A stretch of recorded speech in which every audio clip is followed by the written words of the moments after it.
America is often called the land of freedom, democracy, and opportunity.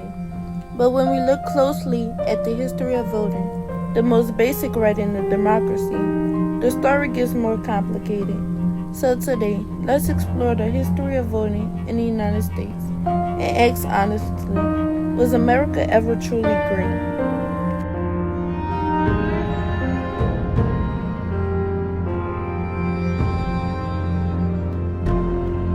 In 1776, the United States declared independence, but democracy didn't mean for all. Only white male property owners, about 6% of the population, could vote. Women, no vote. Black people, enslaved, not citizens. Native Americans, not recognized. The idea of America was bold, freedom and self-governance, but the practice was exclusive. 1789, George Washington elected president. Only about 1.3% of the U.S. population could vote.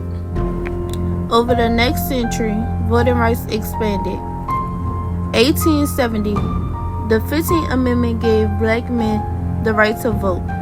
In theory, the 15th Amendment declares the right of citizens of the United States to vote should not be denied or abridged on account of race, color, or previous condition of servitude. These words may seem simple today, but at the time, they were revolutionary. The 15th Amendment was a bold step forward. It aimed to fulfill the promise of liberty by granting black men the right to vote. It was not just a law, it was a statement to the world that democracy in America could evolve, even after centuries of injustice. But let us not mistake the passage of the 15th Amendment for the end of the struggle. In the decades that followed, states found new ways to suppress black voters through poll taxes, literacy tests, intimidation, and violence. And even today, the legacy of voter suppression still haunts our electoral system.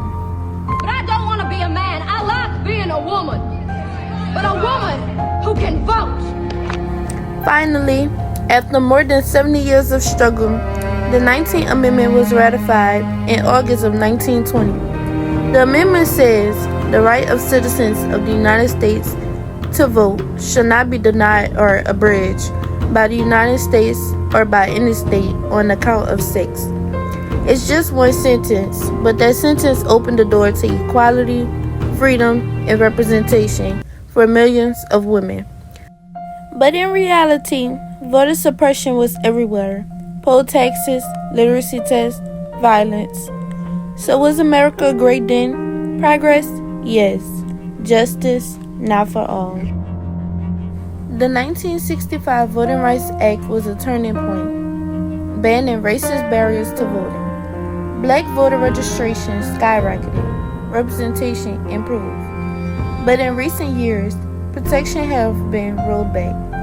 In 2013, the Supreme Court gutted key parts of the Voting Rights Act. States passed ID laws, closed polling places, and purged voter rolls, often disproportionately affecting people of color. We've come far, but we're still fighting over who gets a voice.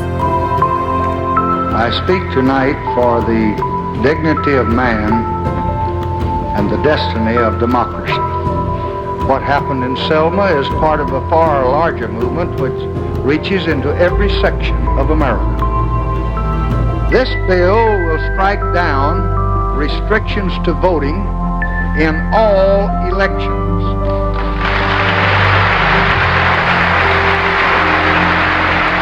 Today we celebrate our noble tradition by signing our newest civil rights law, the National Voter Registration Act of 1993. Today we renew a bill that helped bring a community on the margins into the life of American democracy. I am proud to sign the Voting Rights Act Reauthorization and Amendments Act of 2006. Young people are fired up about the 2008 election. Large numbers of African Americans are turning up at the polls in what could be a historic turnout among the nation's largest minority voting group.